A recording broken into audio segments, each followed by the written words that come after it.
And it turns out that he was a journalist in Canada who went on his own and met Patrick Matthews and infiltrated, at least to a certain degree, the base.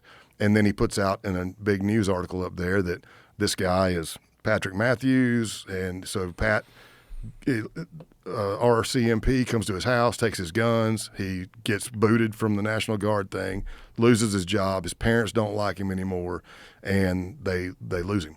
They find his truck near the border of the United States. So we're all looking for him. And you have to realize that on the base case, let's just say you've got 40 targets. Well, they're all over the world, a lot of them in the United States. Well, every one of those FBI field offices are open separate cases, but we're all trying to work together because it's the same group.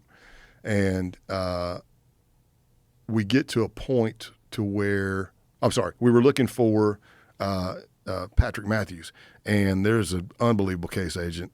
We had several on the case, but Nate Plew was running the case out of Seattle, because the leader of the base had property in Seattle's territory. But there was a case agent named Rashid who's out of Baltimore, and he's running for the guys there. Rashid was able to figure out by some unbelievable phone analysis